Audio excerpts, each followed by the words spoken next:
We got Beyond Meat, and when we're looking at this data, my guess is that it's got to be very, very difficult for this company to continue at the rate of growth that it had over the last year or so, as it really kind of caught fire and got almost viral treatment by how much this name was being talked about. Am I right, or is this one actually held in there pretty good? No, I think unfortunately you're right. And there's been a question throughout the history of Beyond Meat whether or not this would be a fad or a new thing. And maybe it's just bad timing with COVID. I'm not sure. But plant-based protein took off like a rocket. Beyond Meat was in the right place at the right time. And they also created a lot of that demand as well. And they benefited greatly from it. I mean, you've seen what the stock price did. And for the first couple months of the year, stock was trading between 100 and 125. COVID cut that in half, basically. We've bounced back to just under 100 now. But what we're seeing in the plant-based protein trend is just an overall massive decline. And so there was tremendous growth, and it was, like I said, it was up and to the right exponentially, and now it's just been dropping off, and Beyond Meat's purchase intent has gone with it. And so there's a lot of factors that play into that. There's competition, there's price, there's just the fact that a lot of the places that you can get it are being shut down. But here you can see a purchase intent chart of our of Beyond Meat purchase intent on a quarterly basis, and it was going up and to the right tremendously, and then big cutoff here, and the current quarter is also not looking great. So we're not very bullish on Beyond Meat as far as demand goes, and I think that the demand for plant-based protein right now is sort of on pause for a lot of reasons that I stated. Yeah, Landon. I mean, I think what a lot of people are trying to wrestle with Beyond Meat is it a life changing company or is it a fad, right? And the skyrocketing interest that you guys reported on and the stock showed, and we talked about it several times on the TD Ameritrade Network. It was getting a lot of attention, and part of that had to die down and dissipate a little. But what you're mentioning is that demand for the product is starting to die down. Now they keep releasing news. They just released something with Starbucks, and the stock moved down with the overall market, moved back up a little bit with the overall market. It's still not anywhere near $239 that it was last year. But is this here's my long-winded question to you. Is this a normal come back to earth of normal mentions and demand, or is this a serious people are trying this and not going back to get more of it? Well, it's tough with the timing of the pandemic because if you look at the happiness over the last 2 years, consumer happiness was about 89% on Beyond Meat's products 2 years ago. Now it's 76%. A lot of that has to do with a whole bunch of people coming in and trying it for the first time, and many being not impressed. But there are a lot of loyal people there as well. But that is a significant drop, 13 points over 2 years. So I think that there was a downtrend coming, and there is a significant number of purchase intent decrease. Now, you've also got, yes, they just signed with Starbucks, but you've also got a lot of distribution in places like Dunkin' Donuts, TGI Fridays, and college campuses, all of which are largely closed right now. But I think one of the problems is if you go to a supermarket, a lot of the time the meat section is very bare, very empty, except for the plant-based protein section, which is, still very well stocked. It's not being picked up by consumers. You can see here the chart of people talking about doing a plant-based diet or trying plant-based food, and it was on a very nice trajectory for years. And it's just completely taken off down on the downside. And I think a lot of that has to do with the fact that the prices per pound are 30 to 50% higher, and when you get into a pandemic situation, there's only so much discomfort people are willing to have, and diets overall are down, alcohol is up, and so people want real meat right now, I think, and they're not willing to pay more for fake meat. Yeah, and Landon, I'm glad you brought all this up because it kind of leads to my question, which is part of the bullish thesis, at least over the last week and a half in Beyond Meat, has been this tie to meat shortage has to be positive for plant-based protein. But to your point, some people like it, some people are extraordinarily loyal, others are less impressed. I'm not representative of the whole. I can say it's an okay product. I don't mind it. I like it. but I don't like it at a premium to the product I like better. So that's always been the head scratching piece to me is I like it a little bit less than regular meat, and I'm paying more for it.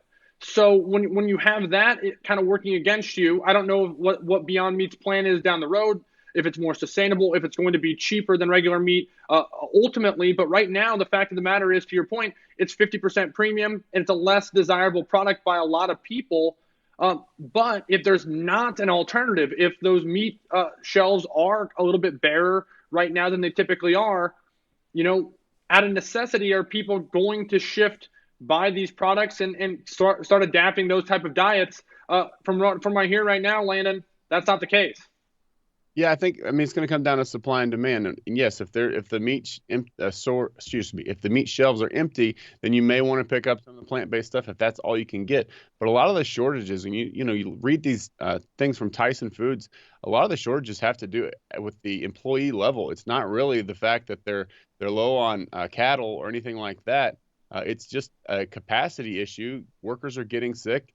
There's less trucks running, and so I'm not sure, but I wouldn't think that it would affect Beyond Meat type products any less than it would a normal meat product. So you've got that. Plus, you've got the fact that there is a ton of competition.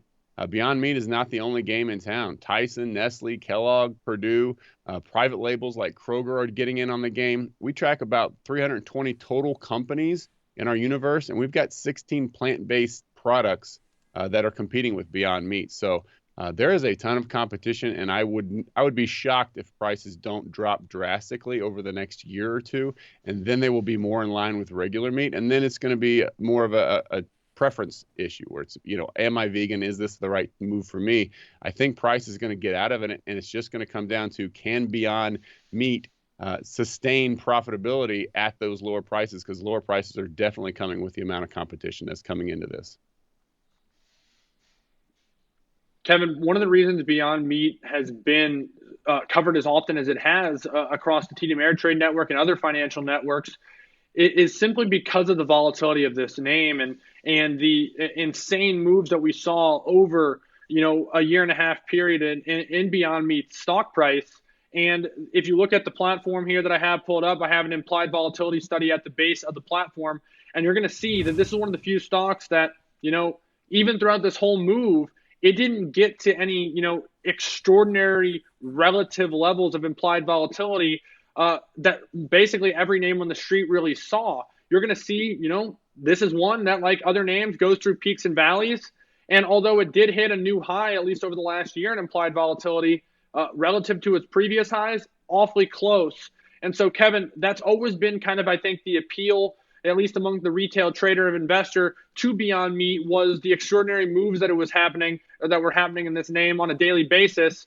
And even now, a 4% move going into earnings, a 12.5% roughly expected move based off market maker move, and 100% implied volatility for the overall name here. Certainly one that there's volatility expected, and that's nothing new for this name. Yeah, this name got a lot of attention, frankly, because the stock went from $45 to $240, right? How could we not report on it?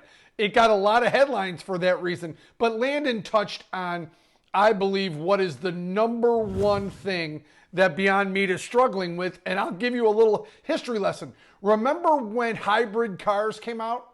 Remember they use part gas, they use part other things, and you don't use as much gas. Well, I went and priced one when that happened. And when I priced it, the hybrid car was $10,000 more than the non-hybrid car, the gas using car 100%. And I said, well, I can buy a lot of gas with $10,000. And that's what I think people are looking at, especially in an uncertain economy. If plant-based and Beyond Meat is 30% more than regular meat, that's a deal breaker until they get that price level in line, especially in an uncertain economy. They've got to be competitive, not only with taste and quality, but price as well. And I think that's where this brand is seeing a drop-off in, because in a sluggish economy, you go for what's cheapest, frankly, guys. No, it's a great point, Lane. I want to give you the closing thoughts here on it. We didn't really even get into that, but if we're in recessionary pressures, if we're having a sluggish economy, which, by a lot of metrics we are in, people are a little bit more price conscious. They're not going to be willing to spend that premium on any type of a product unless it's out of necessity. But give me kind of the short-term outlook in terms of LikeFolio on Beyond Meat and a long-term outlook as you highlight all the different competition that's coming into this space as well. Yeah, I'll start off with the long-term outlook, and it's I would say it's pretty bearish. Just all the competition is tremendous. There is, I think, a softness in the overall trend of plant-based that is being highlighted by COVID. The fact that people are willing to move away from that so quickly, once they get a little discomfort in their lives, you got 30 million people unemployed. Like Kevin says, you're not going to pay more for something basic like meat, especially if it doesn't taste a lot better. And so I think that with the competition, the price issues, and the fact that people are showing their ability to kind of be fair weather on veganism and plant-based is a bad sign overall for the company long term. Short term, I don't know exactly what this quarter's got in store for it. I would say that we are moderately bearish on this upcoming quarter because of the potential bad outlook, but you've got to stay risk defined. There's no way I'm shorting it. I'm not selling calls. I'm doing something very risk defined because that implied volatility is extremely high, and I'm not going to touch it on the unlimited risk side.